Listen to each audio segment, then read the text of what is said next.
तो हमारा कौन सा चैप्टर है? संख्या पद्धति, नंबर सिस्टम। तो इसके आज हम लोग प्रश्नावली एक और एक को सॉल्व करेंगे। तो चलिए हम लोग शुरू करते हैं। तो हमारा जो पहला इसका एक्सरसाइज का जो दिया गया प्रश्नावली 1.1, उसमें हमारा कितने 4 सवाल दिया गया, उसके 4 सवालों को सॉल्व करेंगे।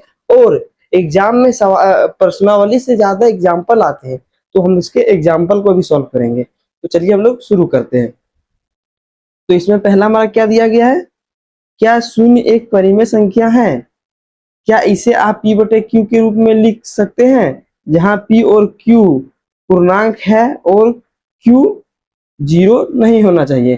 तो सबसे पहले हम लोग जान लेते हैं कि ये परिमेय संख्या क्या होती है। तो वैसी संख्या जिसे p बटे q के रूप में लिखा जा सके, उसे हम लोग क्या बोलते हैं? परिमेय संख्या। जहां p और q एक पूर्णांक हो।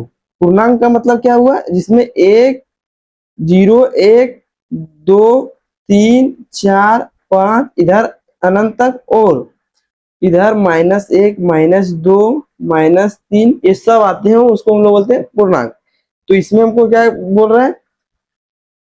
तो q बराबर 0 नहीं होना चाहिए, जैसे को हम लोग बोलेंगे परिमेय संख्या। तो इसमें क्या बोल रहा है? क्या शून्य एक परिमेय संख्या है? तो हम लोग 0 में बटा 0 बराबर यदि हम करेंगे 0 बटा में 2, तो हमारा क्या है? p बराबर 0। 0 क्या है? एक पूर्णांक है। और q बराबर 2, जो कि 0 ये नहीं है। तो इसका मतलब क्या कि 0 को हम लोग p बटे q के रूप में लिख सकते हैं। तो लिखेंगे कि हम 0 को p बाय q के रूप में लिखा जा सकता है।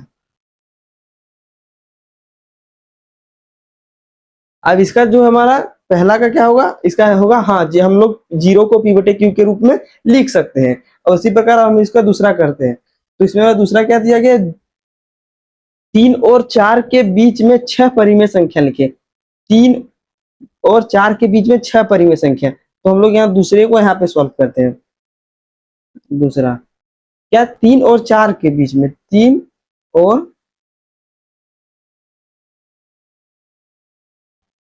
4 के बीच में, तो हम लोग को कितने करना है? 6। तो हम लोग लिखेंगे यहाँ पे कि चूंकि 6 परिमेय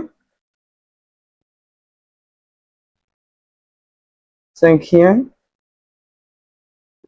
ज्ञात करनी है, तो आपको जितने भी परिमेय संख्या ज्ञात करनी होगी उसको आप लिख लीजिएगा और एक और जोड़ दीजिएगा, तो हो जाएगा 7। और जितना आएगा उससे भाग दे दीजिएगा।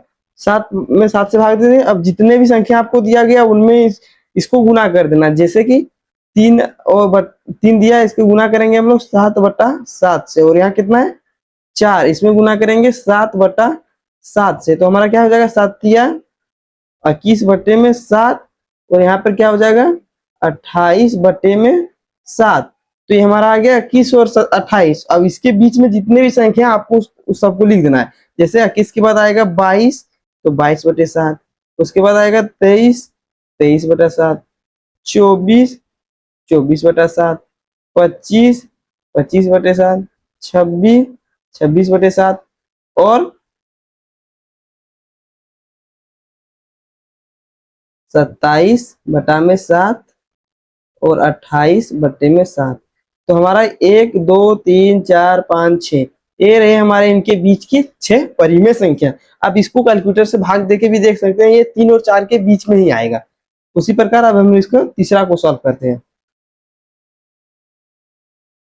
तो तीसरा हमारा क्या दिया गया? देखिए 3/5 और 4/5 के बीच 5 परिमेय संख्याएं ज्ञात करें। 3/5 और 4/5। 3/5 और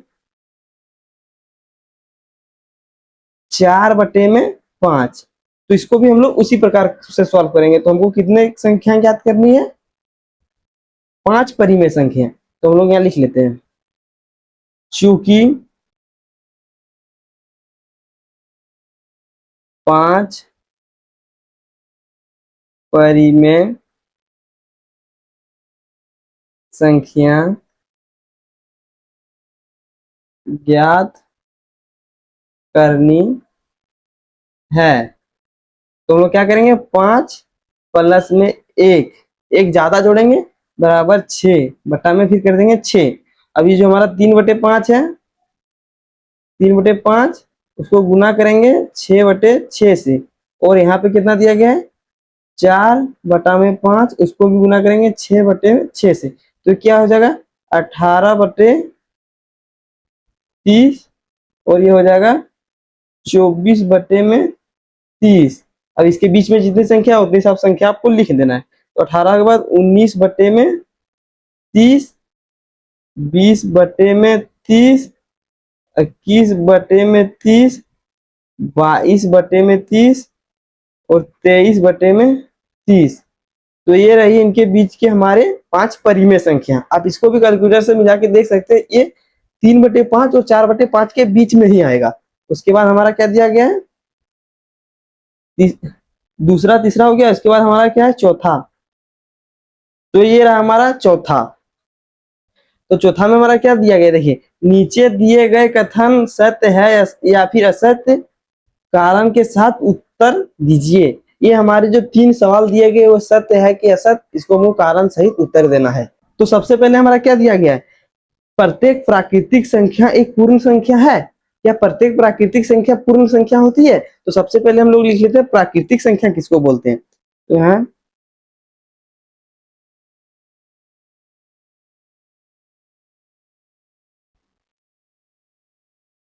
तो वैसी संख्या जिसको हम लोग गिनती में यूज करते हैं। गिनती हमारी कहाँ से शुरू होती है, 1 से। 2 3 4 5 ये थोड़ी बोलते हैं आप 3/5 6/5 7/8 कोई भी गिनती में। तो हमारी गिनती कहाँ से शुरू होती है, 1 से।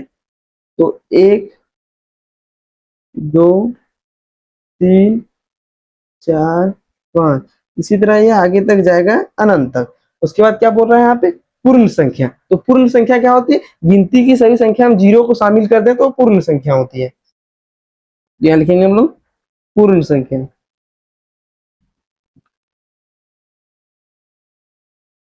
जीरो, और ये जितने भी प्राकृतिक संख्या है सारे के सारे 1 2 3 4 5 इसी तरह अनंत तक। तो इसमें क्या बोल रहे हैं, प्रत्येक प्राकृतिक संख्या एक पूर्ण संख्या है। तो प्रत्येक प्राकृतिक संख्या क्या पूर्ण संख्या है?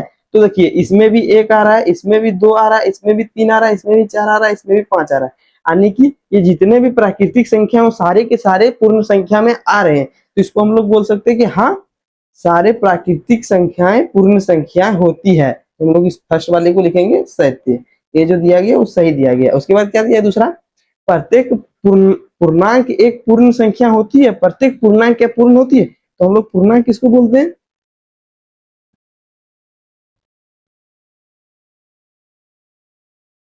पूर्णांक संख्या क्या होगी, जिसमें 0 और सारे प्राकृतिक संख्याएं के अलावा सारे ऋणात्मक संख्याएं भी हो। तो इसमें क्या बोल रहा है, क्या प्रत्येक पूर्णांक एक पूर्ण है? तो देखिए यहाँ पे 0 इसमें भी है, 1 2 3 4 5 सब इसमें है, लेकिन ये जो जितने ऋणात्मक संख्या है वो इसमें नहीं है। तो ये जो पूर्णांक संख्या है वो पूर्ण संख्या नहीं बन सकती। तो प्रत्येक पूर्णांक संख्या पूर्ण संख्या नहीं है, क्योंकि इसमें जो ये ऋणात्मक संख्या है उसमें नहीं आ रही है। तो क्या हो जाएगी, असत्य। उसके बाद क्या बोल रहे हैं, प्रत्येक परिमेय संख्या एक पूर्ण संख्या होती है। तो क्या प्रत्येक परिमेय संख्या पूर्ण संख्या होती है? तो परिमेय संख्या किसको बोलते हैं हम लोग,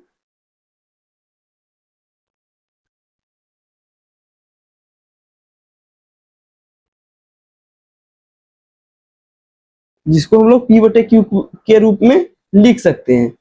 और जहां पे P एक पूर्णांक हो, P बराबर पूर्णांक, और Q 0 के बराबर नहीं होना चाहिए। P और Q पूर्णांक हो और Q जो 0 के बराबर नहीं होना चाहिए। तो क्या, तो हमको क्या बोलना है, प्रत्येक परिमेय संख्या क्या पूर्ण संख्या होती है? तो परिमेय संख्या क्या होती है, जो हम P/Q रूप में हो, 3/4 4/5 6/4 ऐसी संख्या सब क्या है, ये सब परिमेय संख्या हाँ। और क्या ये पूर्ण संख्या है, तो ये पूर्ण संख्या नहीं है, क्योंकि पूर्ण संख्या हमारा 0 1 2 3 4 होती है, ये कोई बटा में नहीं होती है, तो इसका मतलब क्या हो जाएगा, ये असत्य हो जाएगा। पहला हमारा सत्य है, दूसरा असत्य है और तीसरा भी असत्य है। तो ये हमारा इसके 4 सवाल हैं और चारों के चारों हम लोग सॉल्व कर दिए। उसके बाद इसमें जो है 2 एग्जाम्पल भी है, तो हम लोग उस एग्जाम्पल को भी सॉल्व कर लेते हैं। तो ये रहा वो एग्जाम्पल। तो क्या बोल रहा है यहाँ पर, 1 और 2 के बीच में 5 परिमेय संख्या को निकालें। तो हमने क्या बोला था, चूंकि 5 परिमेय संख्या ज्ञात करनी है, तो 5 करनी है, तो हम लोग क्या करेंगे, 5 लिखेंगे प्लस 1 करेंगे, तो 6 हो जाएगा, बटा 6 करेंगे। तो 1 में गुना करेंगे 6 बटा 6 से, और यहाँ पर करेंगे 2 में गुना 6 बटा 6 से। तो ये हमारा क्या हो जाएगा, 6 बटा में 6, 6 बटा में 6 आ गया, इसका मतलब आपको काट देना नहीं है। और 12 बटा में 6, अब इसके बीच में जितनी संख्या है सबको आपको लिखना है। तो क्या हो जाएगा, ये 7 बटा में 6, 8 बटा में 6, 9 बटा में 6, 10 बटा में 6 और 11 बटा में 6। तो ये जितनी संख्या हमारी आ गई, ये बीच वाली, ये सब 1 और 2 के बीच की परिमेय संख्या है। उसके बाद हमारा इसमें, तो ये रहा हमारा एग्जाम्पल नंबर 1। तो क्या बोल रहा है इसमें, नीचे दिए गए कथन सत्य है या असत्य, कारण के साथ अपने उत्तर दीजिए। तो क्या बोल रहे हैं, प्रत्येक पूर्ण संख्या एक प्राकृतिक संख्या होती है। तो प्रत्येक पूर्ण संख्या एक प्राकृतिक संख्या होती है, अभी हमने पूरा देखा था, यहाँ पे देखिए दिया गया है।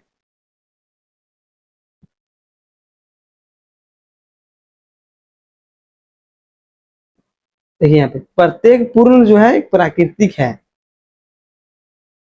तो इसका आंसर हो जाएगा हमारा सत्य। प्रत्येक पूर्णांक एक परिमेय है, तो क्या प्रत्येक पूर्णांक एक परिमेय है, नहीं, ये हो जाएगा असत्य। क्या प्रत्येक परिमेय संख्या एक पूर्ण संख्या है, प्रत्येक परिमेय संख्या, क्या प्रत्येक पूर्णांक संख्या ये भी हो जाएगा हमारा असत्य।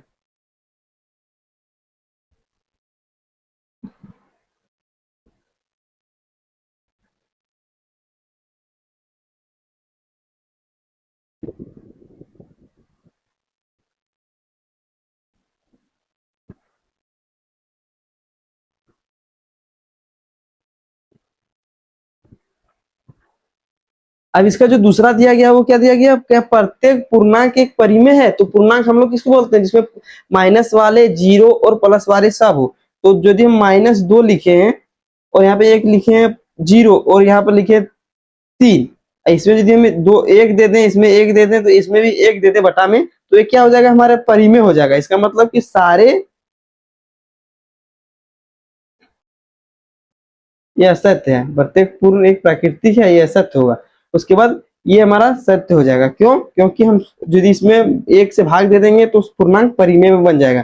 उसके बाद प्रत्येक परिमेय क्या एक पूर्णांक है, तो ये होगा असत्य। क्यों, क्योंकि परिमेय जो होता है वो p बटे q के रूप में होता है, पूर्णांक जो होता है वो 1 -1 5 इस प्रकार की संख्या होती है, तो ये हमारा हो जाएगा असत्य। तो ये रहा हमारा एक्सरसाइज 1.1। प्रश्नावली 1.2। तो इसमें दिए गए हैं, नीचे दिए गए कथन सत्य है या असत्य, कारण के साथ अपने उत्तर को दीजिए। इसमें जो भी हमको आंसर देना है वो कारण के साथ देना है। तो इसमें कह रहा क्या है, क्या प्रत्येक परिमेय संख्या एक वास्तविक संख्या होती है। तो सबसे पहले हम लोग जानेंगे कि ये वास्तविक संख्या क्या होती है। तो हमने यहाँ पहले ही नोट करके रखा है वास्तविक संख्या है। तो वास्तविक संख्या के 2 पार्ट होते हैं, एक परिमेय संख्या, एक अपरिमेय संख्या। परिमेय संख्या हमने पिछले वीडियो में पढ़ा था, इसको हम लोग p बटे q के रूप में लिख सके, और p और q एक पूर्णांक हो और q बराबर 0 नहीं होना चाहिए। ये हमने रिवाइज कर लिया, इसके बारे में हम लोग पिछले वीडियो में जान चुके हैं। उसके बाद इसमें क्या दिया गया है, अपरिमेय संख्या। तो अपरिमेय संख्या किसको बोलेंगे, ऐसी अभाज्य संख्या जो रूट में हो, रूट वाले संख्या को हम लोग अपरिमेय संख्या बोलेंगे। अशांत आवृत्ति वाले दशमलव, जो अशांत दशमलव होते हैं उसको भी हम लोग क्या बोलते हैं, अपरिमेय संख्या। और पाई, पाई भी एक अपरिमेय संख्या है। वो जो 22/7 होता है वो पाई का मान नहीं होता। यदि 22/7 दिया गया है तो वह हमारा हो सकता है कि यह परिमेय है, 22/7 तो परिमेय होगा ही, लेकिन जो पाई है वो परिमेय संख्या नहीं होगा। तो इसी प्रकार हम लोग चलिए पहले पहले क्वेश्चन को सॉल्व करते हैं। तो इसमें क्या दिया गया है, प्रत्येक अपरिमेय संख्या वास्तविक संख्या होती है। तो प्रत्येक अपरिमेय संख्या वास्तविक संख्या होती है, तो अपरिमेय संख्या, प्रत्येक अपरिमेय संख्या क्या वास्तविक संख्या है? हाँ। क्यों? क्योंकि वास्तविक संख्या से ही अपरिमेय संख्या बने। तो जितने भी अपरिमेय संख्या हो तो वास्तविक संख्या कहलाएंगे ही। तो ये हमारा क्या हो जाएगा, सत्य। उसके बाद क्या लिखा है, संख्या रेखा पर प्रत्येक बिंदु पर रूट एम के रूप में होता है, जहां एम एक प्राकृतिक संख्या होती है। तो क्या बोल रहा है कि प्रत्येक बिंदु रूट एम के रूप में होता है। तो यदि हम यहाँ पे एक नंबर सिस्टम नंबर लाइन बनाए, तो यहाँ माइनस इंफिनिटी से प्लस इंफिनिटी तक, यहाँ पे 0 1 2 इंफिनिटी तक, -1 -2, और इसके 1 और 2 के बीच में यदि हम कोई नंबर लें तो वो क्या हो जाएगा, 1/2। लेकिन ये तो रूट के रूप में नहीं है, तो ये क्या है, असत्य है। क्यों? क्योंकि हम लोग इसके बीच में कुछ भी संख्या लिख सकते हैं। ये जरूरी नहीं है कि खाली नंबर सिस्टम के बीच में रूट वाले ही संख्या हो, उसको हम 5/6 7/3 ऐसी बहुत सारी संख्याएं भी आती है हम लोग के नंबर सिस्टम के बीच में। तो इसमें क्या बोल रहा है, ये सिर्फ बिंदु रूट एम यानी कि ये परिमेय संख्या के रूप में हो, तो ये क्या हो जाएगा हमारा असत्य। उसके बाद क्या दिया, क्या प्रत्येक वास्तविक संख्या एक अपरिमेय संख्या है? क्या प्रत्येक वास्तविक संख्या अपरिमेय संख्या है? तो 7/6 5 3 ये जितने भी संख्या है, ये सारी संख्या वास्तविक संख्या है, लेकिन ये अपरिमेय संख्या नहीं है। ये वास्तविक संख्या है लेकिन अपरिमेय संख्या नहीं है। तो इसका मतलब है कि ये प्रत्येक वास्तविक संख्या अपरिमेय संख्या नहीं होती है। प्रत्येक वास्तविक संख्या अपरिमेय संख्या नहीं होते, कुछ परिमेय भी होते हैं, अपरिमेय भी होती है। तो ये गलत हो जाएगा। उसके बाद हमारा इसका दूसरा सवाल जो दिया गया उसको सॉल्व करेंगे। तो ये हमारा दूसरा संख्या है। दूसरा ये जो हमारा प्रश्न दिया गया वो है, उसमें क्या बोल रहा है, क्या सभी धनात्मक पूर्णांक के वर्गमूल अपरिमेय होते हैं? यदि नहीं तो एक ऐसी संख्या के वर्गमूल का उदाहरण दीजिए जो एक परिमेय संख्या होगी। तो एक क्या, हम लोग एक से ज्यादा भी दे सकते हैं। तो इसमें क्या बोल रहा है, हल। तो ये पहले बोल दिया कि सभी धनात्मक पूर्णांक वर्गमूल अपरिमेय नहीं होता, तो हम लिख देते नहीं। तो अब हमको जानना है कैसे नहीं होता। यदि हम लोग √2 लिखे तो इसका वर्गमूल भी अपरिमेय होगा। √3 लेने तो इसका भी वर्गमूल अपरिमेय होगा। चलिए यहाँ तक तो सही है। लेकिन जैसे हम लोग √4 लेंगे तो इसका मान हो जाएगा 2, जो कि परिमेय है। इसी प्रकार हम लोग √9 ले लेंगे तो हो जाएगा 3, ये भी परिमेय है। तो इसका मतलब नहीं, ये जरूरी नहीं है कि जितने भी वर्गमूल है उसका जो वर्गमूल निकलेगा, जितने भी धनात्मक संख्या है जो उसका वर्गमूल अपरिमेय ही निकलेगा, परिमेय भी निकल सकता है। तो ये रहा इसके दो एग्जांपल। इसने बोला था एक एग्जांपल दीजिए, तो ये रहा हमारा दो दो एग्जांपल। अब इसका तीसरा जो दिया गया उसको देखते हैं।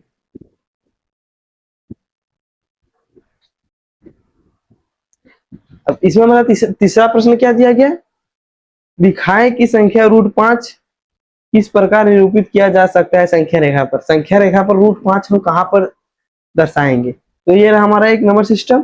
लेकिन इससे पहले हम लोग पाइथागोरस थ्योरम के बारे में जान लेते हैं।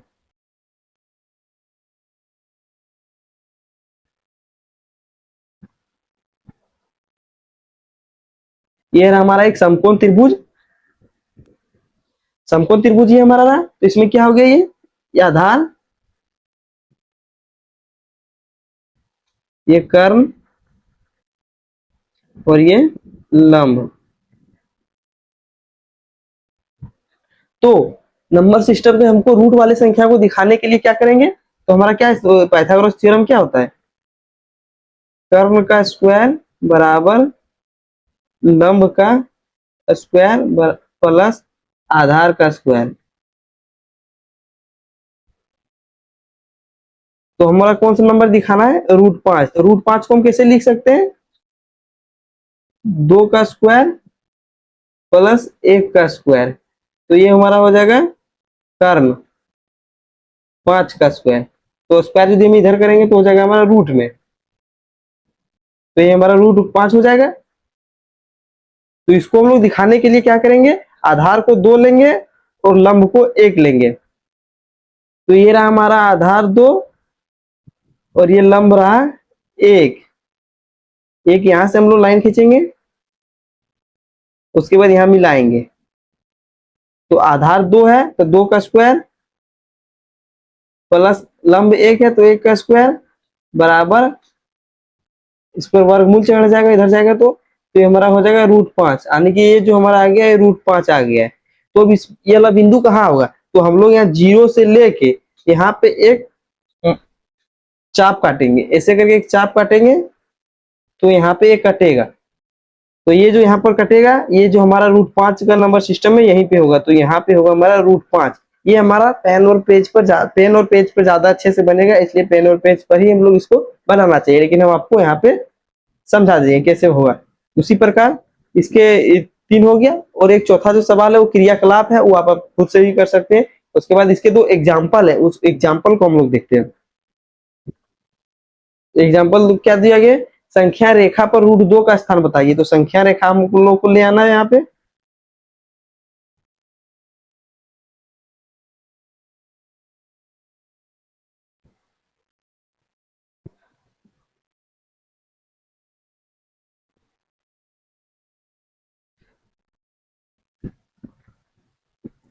तो ये रहा हमारा संख्या रेखा। तो इसमें क्या हमको दिखाना है, √2 को, तो √2 को हम लोग कैसे लिखेंगे, 1 + 1 √2 हो जाएगा। तो इससे हमारा कर्ण का मान आ जाएगा √2। जैसे कि हम लोग यहाँ पे एक त्रिभुज बना लेते हैं अर्थात क्रॉस थ्योरम से, तो एक हमारा लेंगे आधार और लंब को यदि 1 लेंगे तो हमारा कर्ण क्या आ जाएगा, 2, इन दोनों का स्क्वायर के बराबर √2 आ जाएगा। तो हम लोग यहाँ से लेंगे 1 मान, इधर 1 यहाँ, और इसको हम मिलाएंगे तो ये हमारा हो जाएगा √2। और यहाँ से हम लोग इस जगह से चाप काटेंगे तो ऐसा हमारा चाप एक कटेगा, तो ये जो हमारा आया ये हमारा आएगा √2 का मान। √2 हमारा यहाँ आ गया, तो इस संख्या रेखा पर √2 कहाँ होगा, 1 से तो आगे ही होगा, 1 के थोड़ा आगे और 2 से पीछे होगा, तो ये हमारा √2 का मान रहा। और इसी प्रकार हम लोग एक और इसका जो दिया गया हमारा उदाहरण चौथा उसको देख लेते हैं। तो क्या बोल रहा है, वास्तविक संख्या √3 को का स्थान निर्धारित करें। तो √3 को हमारा स्थान निर्धारित करना है, तो चलिए इसको हम लोग यहाँ से उठा के ले आते हैं। हमको क्या बोला, √3 का स्थान, तो √3 का स्थान हमको ज्ञात करना है, तो हमारा यहाँ पे √2 का स्थान यहाँ पे है, तो ये हमारा √2 है, उसमें हम लोग एक और को जोड़ना है तो √3 हो जाएगा। तो हम एक यहाँ पे एक 90 डिग्री का लाइन खींचेंगे, ये रहा हमारा 90 डिग्री का लाइन। उसके बाद इसको हम लोग यहाँ मिलाएंगे तो ये हमारा √3 हो जाएगा। उसके बाद यहाँ पे हम लोग को प्रकार को अपना रखेंगे, इस तरह से काटेंगे तो ये थोड़ा आगे कटेगा, तो ये हमारा हो जाएगा √3 का हो जाएगा। तो √2 √3 जितने भी संख्या है इसी प्रकार से हम लोग अपने नंबर सिस्टम पर दिखाएंगे रूट वाले को। तो ये रहा हमारा एक्सरसाइज 1.2। अब 1.3 को सॉल्व करने से पहले हम लोग को इसके कुछ चीजों के बारे में जानना होगा, जैसे दशमलव, आखिर ये दशमलव क्या होते हैं। तो हम लोग यहाँ जानेंगे पहले दशमलव के बारे में। तो देख लीजिए अभी दशमलव के प्रसार, तो दशमलव क्या होते हैं और कितने प्रकार के होते हैं, इसको हम लोग पहले जान लेते हैं। तो हमारा दशमलव 3 प्रकार के होते हैं, पहला शांत दशमलव, दूसरा अशांत आवर्तित दशमलव प्रसार, और तीसरा शांत अनावृत्ति। पहला शांत, दूसरा अशांत अनावृत्ति, और तीसरा अशांत आवृत्ति में होगा। तो सबसे पहले हम लोग जानते हैं शांत दशमलव किसको बोलते हैं। तो शांत दशमलव लोग किसको, जब किसी भी संख्या में हम लोग भाग दें तो कुछ अंक के बाद जाके वो उसका जो शेषफल हो 0 हो जाए तो वो संख्या शांत होगा। जैसे कि यहाँ पे हम लोग लिखे हैं इसका डेफिनेशन। तो सबसे पहले हम लोग इसका डिफिनेशन को देख लेते हैं। तो डिफिनेशन क्या दिया गया, जब किसी भिन्न में हर से अंश को भाग देने पर, हर से अंश में भाग देने पर दशमलव के बाद कुछ संख्याओं अंकों के बाद पूरी तरह से समाप्त हो जाए, यानी कि कुछ संख्या के बाद वह पूरी तरह से समाप्त हो जाए, भाग लग जाए और शेषफल 0 हो जाए, तो उससे दशमलव प्रसार को हम लोग क्या बोलते हैं, शांत। जैसे यदि हम लोग 5 में भागा देंगे 4 से तो क्या होगा, एक बार में लगेगा, बचा यहाँ एक दशमलव आएगा, फिर 2 बार में लगेगा, फिर 5 बार में लगेगा, तो इस प्रकार 1.25, यानी कि ये कुछ दूर में जाके समाप्त हो गया, तो दशमलव क्या होगा, समाप्त हो गया, तो इसे दशमलव क्या बोलेंगे, शांत।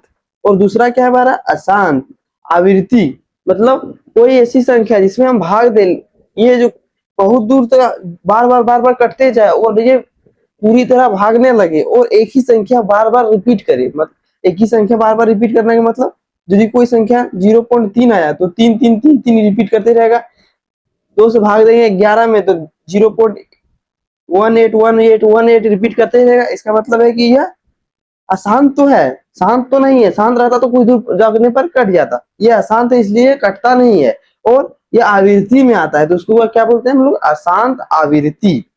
और तीसरा क्या है, अशांत अनावृत्ति, मतलब ये तो भाग भी नहीं लगेगा और ये आवृत्ति में भी नहीं रहेगा, कुछ भी इसमें आते रहेगा। जैसे √2 को हम लोग लिखेंगे तो इसका दशमलव कुछ इस प्रकार आ रहा है, ये कोई आवृत्ति में आ रहा है नहीं, और ये भाग भी नहीं लग रहा है पूरी तरह से, हम लोग बहुत दूर तक भी जाते रहेंगे तब पर भी इसका जो शेषफल होगा वो 0 नहीं आएगा। उसी प्रकार पाई का मान है, तो इसको हम लोग शॉर्ट में याद करने के लिए यहाँ पर एक है क्या, शांत दशमलव, दशमलव खत्म हो जाएगा, कुछ दूर जाने के बाद ये कट जाएगा। अशांत आवृत्ति, आवृत्ति में रहेगा तो एक ही संख्या बार बार रिपीट करेगा या फिर कोई संख्या का ग्रुप जो होगा वो बार बार रिपीट करेगा। और तीसरा में ना वो संख्या रिपीट करेगा ना उसका ग्रुप रिपीट करेगा, ना ही ये पूरी तरह से भाग लेगा, तो उसको हम लोग क्या बोलेंगे, अशांत अनावृत्ति। उसके बाद बिना भाग दिए हमको यदि चेक करना है कि कोई संख्या शांत है कि अशांत है तो उसको भी हम लोग देख लेते हैं, बिना भाग दिए शांत और अशांत की पहचान करें। तो सबसे पहले क्या करेंगे हम लोग, किसी भी भिन्न के उसके सरल रूप में लिखेंगे, भिन्न को उसके सरल रूप में लिख लेना है सिंपल में, यदि उसका कोई पूर्णांक में है तो उसको हम लोग भिन्न बना लेंगे। इसके बाद P/Q के रूप में कोई जो हमारा भिन्न है उसके Q को यानी कि हर वाले को गुणनखंड करेंगे, और गुणनखंड के बाद उसके गुणनखंड में सिर्फ 2 और 5 आए या फिर सिर्फ 2 या फिर सिर्फ 2 और 5 इन दोनों आए तो इसको हम लोग बोलेंगे शांत। जैसे कि 2 पर पावर m गुना 2 पर पावर n के रूप में यदि कोई रहेगा उसका गुणनखंड में तो वह संख्या होगा शांत। जैसे कि अशांत आवृत्ति में शांत में क्या रहेगा 2 और 5, और अशांत में क्या रहेगा 2 और 5 के अलावा कुछ भी यदि उसके गुणनखंड में आ जाए तो क्या हो जाएगा अशांत। तो हम लोग यहाँ पे उदाहरण में दिया गया 2/25, तो 25 का यदि हम लोग गुणनखंड करेंगे तो क्या आएगा इसका 5 और 5, इसका मतलब सिर्फ 5 5 आ रहा है, 2 नहीं आ रहा है कोई दिक्कत नहीं, 5 सिर्फ आ रहा है तो ये क्या हो जाएगा शांत। और 6 में यदि हम लोग करेंगे तो 2 और 3 हो जाएगा, 2 तो आ रहा है लेकिन इसमें 3 भी आ रहा है तो ये क्या हो जाएगा अशांत। अशांत आवृत्ति, कुछ दूर जाने पर कट जाएगा, इसका मतलब आवृत्ति में रहेगा। तो ये हो गया शांत और अशांत आवृत्ति। अब इसके हम लोग प्रश्न को सॉल्व करते हैं। इसमें जो हमारा पहला दिया गया वो क्या दिया गया है, निम्नलिखित भिन्नों को दशमलव रूप में लिखिए और बताइए कि प्रत्येक दशमलव प्रसार किस प्रकार का है, कि शांत है कि अशांत है। तो सबसे आसान तरीका हमने क्या बताया था कि उसके हर के गुणनखंड करेंगे हम लोग, हर का गुणनखंड, यदि वह 2 और 5 के अलावा कुछ है तो अशांत और 2 और 5 से पाए तो शांत। तो इसका हम लोग 100 का गुणनखंड करेंगे तो क्या हो जाएगा 2 गुना 50, और 50 का करेंगे तो हम लोग हो जाएगा 2 गुना 25। उसके बाद फिर करेंगे 2 गुना 25 का 5 गुना 5, यानी कि 2 बार 2 आएगा और 2 बार 5 आएगा, तो हम लोग इसको लिख सकते हैं 36 बटे में 2 का स्क्वायर गुना में 5 का स्क्वायर। तो इसमें क्या सिर्फ 2 और 5 आ रहा है, तो इसका मतलब ये क्या हो जाएगा,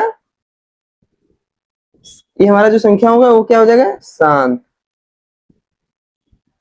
और इसी प्रकार से हम लोग इसका दूसरा देख लेते हैं। दूसरा क्या दिया 1/11, यदि 1 हम लोग 11 का गुणनखंड करेंगे तो 1/11 ही रहेगा, इसका गुणनखंड 11 का नहीं होगा, तो इसका मतलब क्या हो जाएगा ये अशांत।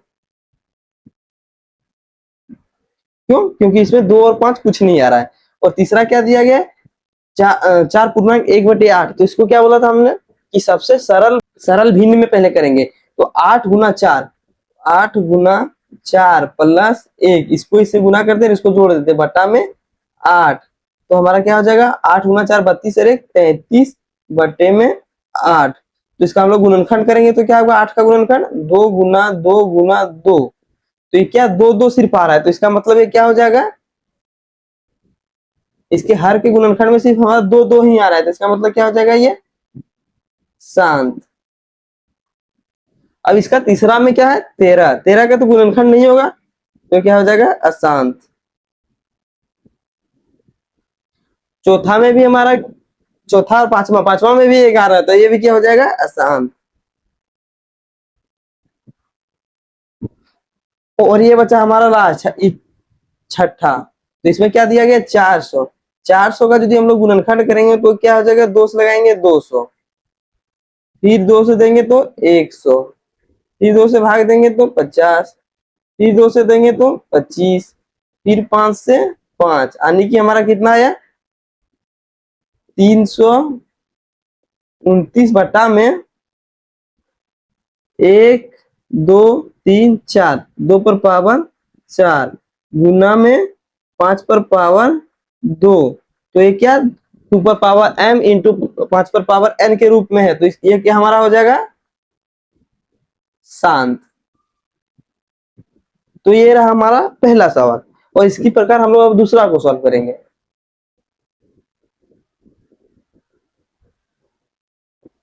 देखिए हमारा दूसरा पर क्या दिया गया है, आप जानते हैं कि 1/7 का इतना हमारा मान होता है। वास्तव में लंबा भाग दिए बिना क्या आप बता सकते हैं कि 2/7, 4/7, 5/7 और 6/7 का दशमलव प्रसार क्या हुआ? तो सबसे पहले हम लोग यहाँ लिख लेते हैं हम लोग को क्या क्या निकालना है। तो 2/7 बराबर 3/7, 4/7, 5/7 और 6/7। तो हम लोग एक एक करके सबको निकालते हैं। तो हमारा क्या दिया गया है, 1/7 का मान हमारा दिया गया है, तो यदि हम लोग 2/7 को लिख सकते हैं, 2/7 को हम लोग लिख सकते हैं 2 गुना 1/7 बराबर हमारा क्या हो जाएगा 2 गुना, और 1/7 का मान हमारा कितना दिया गया 0.1428557। अब जब हम इसको हम लोग गुना करेंगे तो हमारा क्या होगा, गुना करेंगे तो क्या आएगा हमारा 7 गुना में 2 14, बाकी 1, 5 गुना में 2 10, बाकी 1 11, बाकी फिर बचा 1, 8 गुना 2 16, अरे बाकी 17 के साथ बाकी 1, 2 गुना 4 1, बाकी 5, 4 गुना 8 और 1 गुना 2, 0.257 इतना जो होगा ये हमारा होगा इसका आंसर। तो इस पर बार लगा हुआ है तो हम लोग बार लगा देते हैं। उसके बाद हम लोग 3/7 वाले को सॉल्व करेंगे, तो हम इसको लिख सकते हैं 3 गुना में 1/7, तो बराबर हमारा क्या हो जाएगा 3 गुना में हमारा कितना मान दिया गया यहाँ पे 0.14285 ये हमारा किसका मान दिया था 1/7 का। अब इसको हम लोग गुना करेंगे, तो गुना करेंगे तो हमारा क्या होगा 7 गुना में 3 21, बाकी रहा 2, 5 गुना में 3 15 और 2 17 के 7, बाकी रहा 1, 8 गुना 3 24 और 1 25 के 5, बाकी 2, 3 गुना 6 और 2 8, 4 3 12 का 2, बाकी 1 और 3 का 3 और 1 4। उसके बाद यहाँ पॉइंट लगाएंगे हम लोग,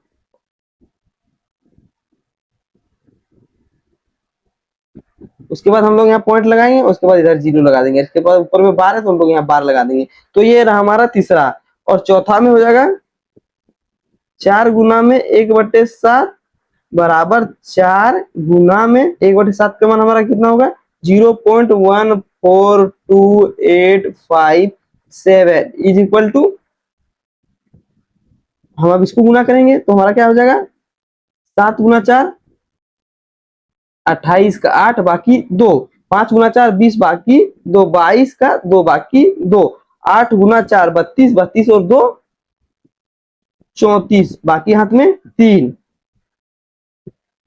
4 दूना 8 और 3 11, बाकी हाथ में 1, 4 चौक 16 और 1 17, बाकी हाथ में 1, 4 का 4 1 5, और यहाँ पॉइंट है और 0, इसके ऊपर में बार लगाया तो हम लोग बार लगा देंगे।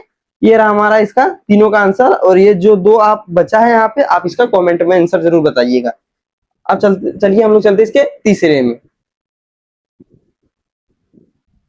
तो ये रहा हमारा तीसरा, इसमें क्या दिया गया है निम्नलिखित को P/Q के रूप में व्यक्त कीजिए, जहां P और Q एक पूर्णांक है तथा Q 0 नहीं होना चाहिए, Q नॉट इक्वल टू 0। तो सबसे पहले हम लोग इसमें क्या करेंगे, पहला को सॉल्व करेंगे। तो पहला हमारा क्या दिया गया 0.6, तो क्या दिया गया हमारा 0.6, इसके ऊपर बार लगा हुआ है, तो इसका मतलब है कि 0.6666 ये रिपीट कर रहा है। ठीक है, तो ये इसके बराबर हम लोग x मान लेते हैं। तो मान लेते हैं कि माना x बराबर 0.6666। उसके बाद ये हमारा हो गया इक्वेशन 1। इसमें क्या करेंगे, दोनों तरफ हम लोग 10 से गुना कर देते हैं, तो हम लोग क्या लिखेंगे, दोनों तरफ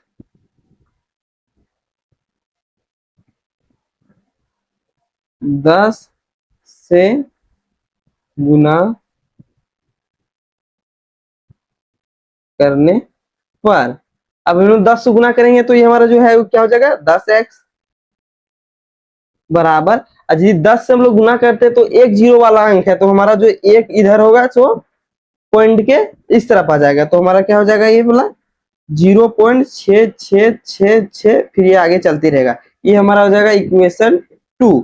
अब हम लोग इक्वेशन 2 में इक्वेशन 1 को घटा देंगे, तो हमारा क्या हो जाएगा, समीकरण 2 में एक को घटाने पर, तो समीकरण 2 हमारा क्या दिया गया है, 10x बराबर 6.666666 आगे तक जाएगा। उसके बाद यहाँ पे पहला हमारा क्या दिया गया है, x बराबर 0.666666 आगे तक।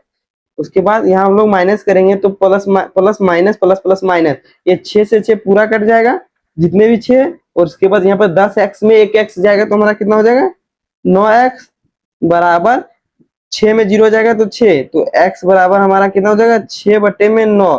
अब जिसको हम लोग सॉल्व कर दें तो ये हमारा हो जाएगा 2 3, तो ये रहा हमारा इसके x का मान। अब इसी प्रकार हम लोग इसके दूसरे को सॉल्व करते हैं, तो दूसरा हमारा क्या दिया गया है,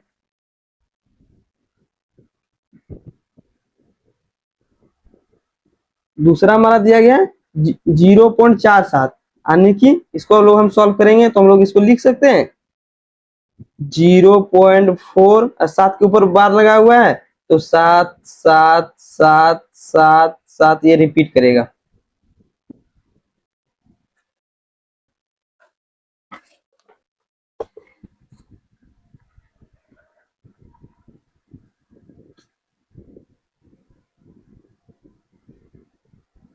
अब इसको हम लोग मान लेते हैं, माना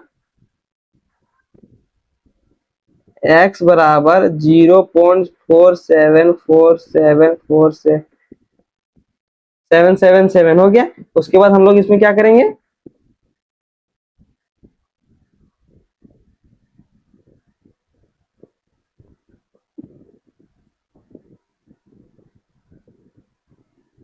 ये हमारा हो जाएगा इक्वेशन 1। अब इसी प्रकार हम जिस प्रकार हमने पहले किया था उसी प्रकार इसमें भी 10 से गुना करेंगे दोनों तरफ, तो यहाँ पे हम लोग गुना करते हैं दोनों तरफ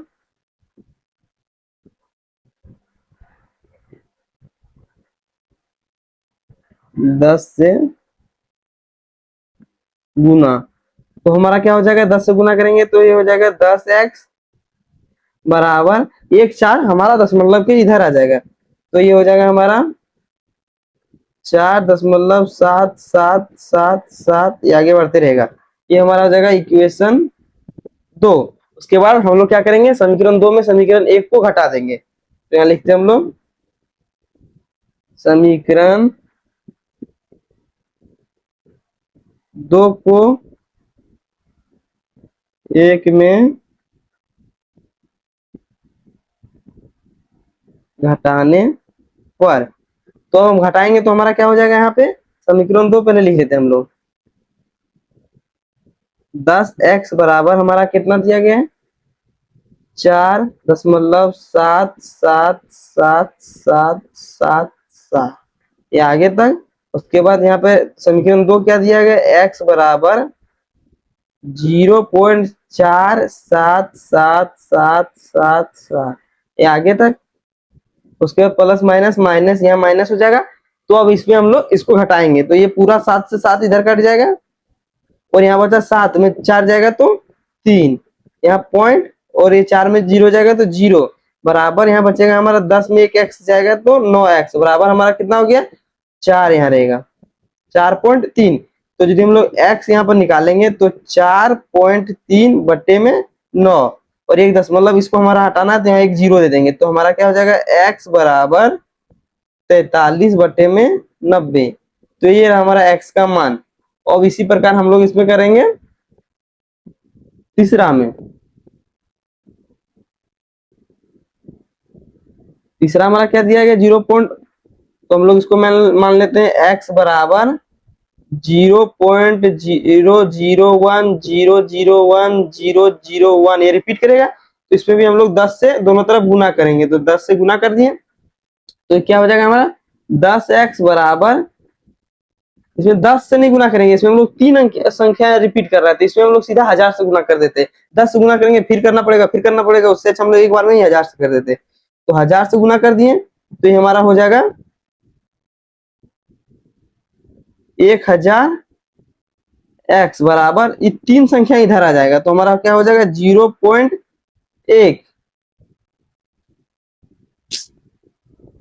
3 संख्या इधर आएगा तो हमारा ये रहेगा 1.001 ये रहा हमारा समीकरण 1 और ये रहा हमारा समीकरण 2। अब समीकरण 1 तथा 2 से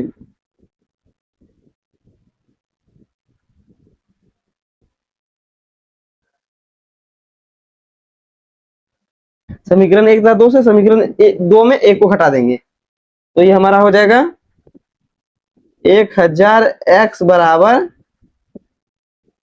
1.001001 या आगे चलेगा। उसके बाद यहाँ हो जाएगा x बराबर 0.001001 इसके बाद हम लोग इसमें घटाएंगे तो प्लस प्लस माइनस, यहाँ माइनस, तो ये पूरा इधर कट जाएगा तो ये बचेगा हमारा 999 x बराबर, यहाँ एक में 0 जाएगा तो 0, एक में 0 जाएगा तो 1, सॉरी 1 बचेगा यहाँ पे, तो हमारा x बराबर हो जाएगा 1, x बराबर 1 बटा में 999 नीचे चला जाएगा 999। तो ये रहा हमारा तीनों का आंसर। उसके बाद अब इसका हम लोग जो बचा चौथा, चलिए अब चौथा को सॉल्व करते हैं। चौथा क्या दिया गया है 0.999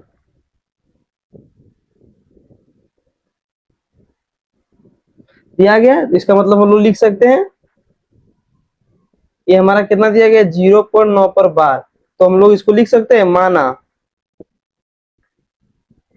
x बराबर 0.9999। अब इसको हम लोग क्या करेंगे इक्वेशन 1 मानेंगे, उसके बाद लिखेंगे कि समीकरण 1 में 10 से गुना करने पर,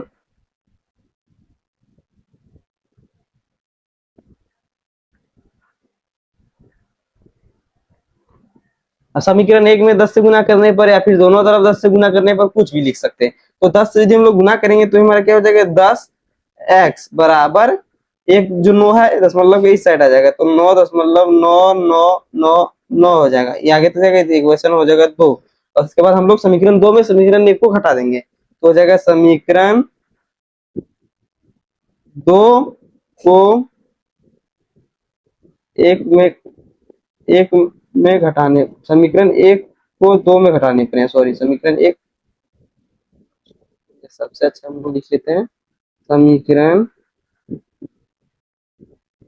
1 तथा 2 से। तो हमारा समीकरण 2 क्या दिया गया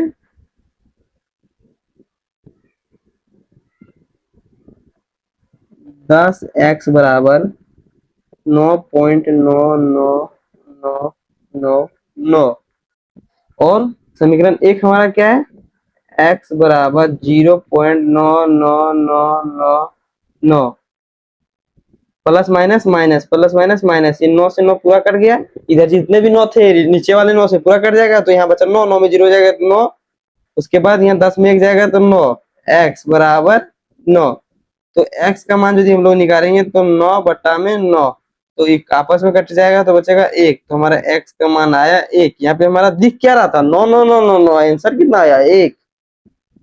निकला खोदा पहाड़ और निकला चुहिया। उसके बाद हम लोग अब इसके पांचवे को सॉल्व करते हैं। तो हमारा क्या दिया गया, 1/17 दशमलव प्रसार के अंकों का पुनरावृत्ति खंड में अंकों की आवृत्ति संख्या क्या हो सकती है, अपने उत्तर की जांच कीजिए। जो हम 1/17 में भाग देंगे तो यह कितने अंकों बाद आवृत्ति में आएगी, तो उसको हम लोग बताना है। तो इसको हम लोग सॉल्व करने से अच्छा हम आपको इसको यहाँ पे दिखा देते हैं।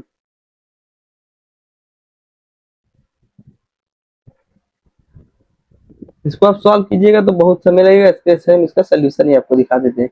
तो ये रहा इसका सोल्यूशन, और इसका एक ग्राफ भी है, वो ग्राफ आप देख लीजिए।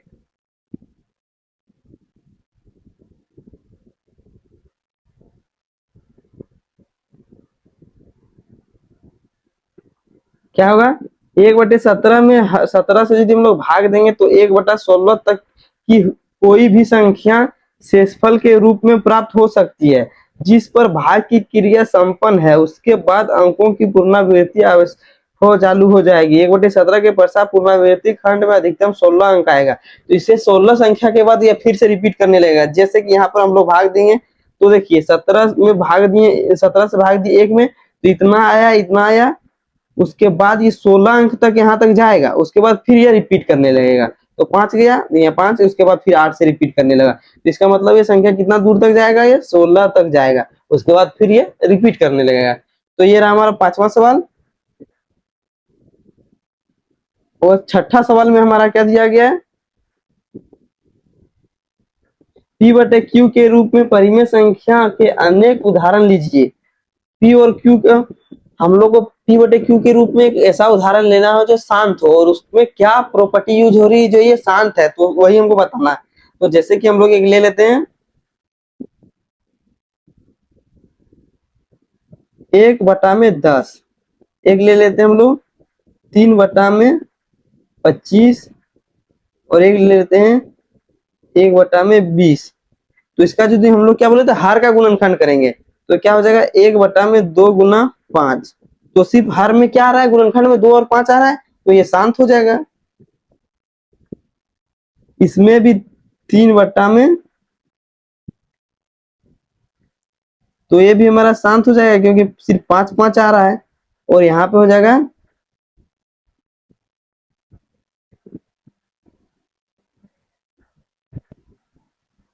ये भी हमारा शांत हो जाएगा। तो इसमें क्या प्रॉपर्टी यूज हो रहा है, यदि कोई भिन्न के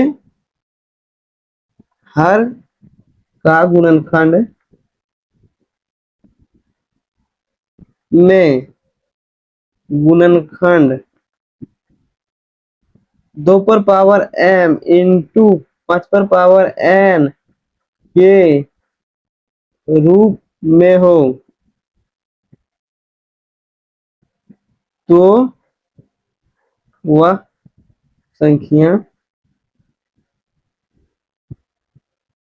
शांत होगी। तो ये जितनी भी संख्या 2m इंटू 5n के रूप में है,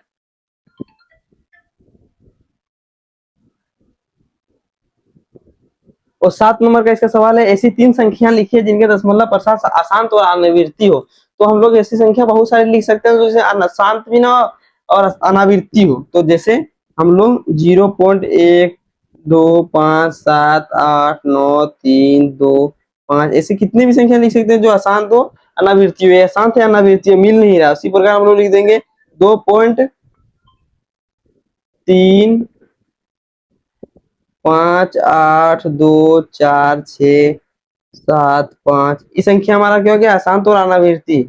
उसी प्रकार एक और हम लोग लिख देते हैं 3.6 8 5 4 3 7 2 9। तो ये हमारे 3 संख्या हम लोग अपने मन से कुछ भी लिख सकते हैं जो अशांत और अनावृत्ति हो, जो रिपीट ना करता हूँ। और इसके बाद हमारा 8वां सवाल।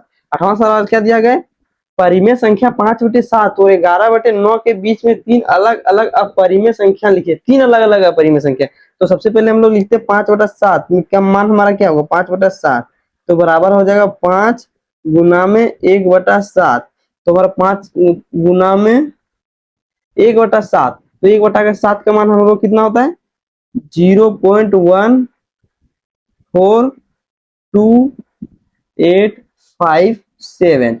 उसके बाद यहाँ पे क्या दिया गया 9/11, तो इसको हम लोग यदि भिन्न 9/11 को यदि हम लोग भिन्न में बदलेंगे तो हमारा हो जाएगा 0.81। अब इन दोनों के इसको हम लोग गुना कर लेते हैं पहले,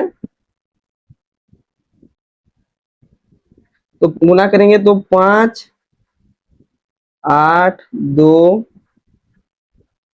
4 1 7 0 पॉइंट इतना हमारा आएगा, और कितना हमारा है 0.81। अब इसके बीच में ही हमको लिखना है क्या 3 अपरिमेय संख्या, तो हम लोग लिख लेते हैं ये हमारा क्या 7 1 है 8 1 है, तो इसके बीच में हम लोग लिखेंगे तो इसी का बीच में ही रहेगा, तो हम लोग लिख लेंगे इसके बीच में हमारा क्या क्या आ जाएगा 0.72589332, ये सब जो होगा ये हमारा हो जाएगा इसके बीच में एक हो गया। दूसरा हम लोग लिख लेते हैं 0.75238729, और तीसरा और हम लोग लिख लेते हैं ये सब इनके बीच में ही है, इसके और इसके बीच में ही है, यहाँ पे 8 1 है। उसके बाद हमारा होगा 0.7654368789, तो ये रहा हमारा 3 ऐसी संख्या जो 5/7 और 9/11 के बीच में हो। उसके बाद हमारा एक आखिरी दिया गया है 9वां नंबर, इसको भी हम लोग सॉल्व कर लेते हैं। तो क्या बताया बताइए कि निम्नलिखित संख्याओं में से कौन सी संख्या परिमेय, कौन संख्या परिमेय है। तो हम लोग का पहला है √23। रूट क्या 23 हमारा मतलब 23 क्या है भाई संख्या है, भाई संख्या पर यदि रूट चढ़ाओ तो हमेशा क्या होता है अपरिमेय संख्या होता है, तो यह परिमेय हो जाएगा। उसके बाद 225 ये 15 का स्क्वायर है, तो ये हमारा हो जाएगा परिमेय।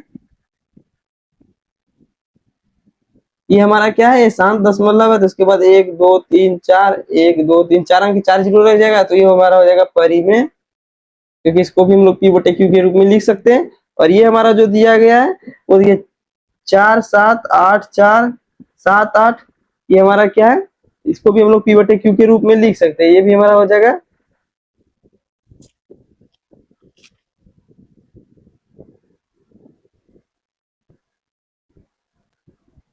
परिमेय। नहीं, ये है हमारा अशांत अनावृत्ति, क्योंकि इसमें कोई भी संख्या देखिए रिपीट नहीं कर रहा है, तो ये हमारा हो जाएगा अपरिमेय। उसके बाद ये भी हमारा हो जाएगा अपरिमेय, क्योंकि इसमें 0 1 0 1 1 0 0 1 ये भी है अशांत अनावृत्ति है, तो ये भी हमारा हो जाएगा अपरिमेय।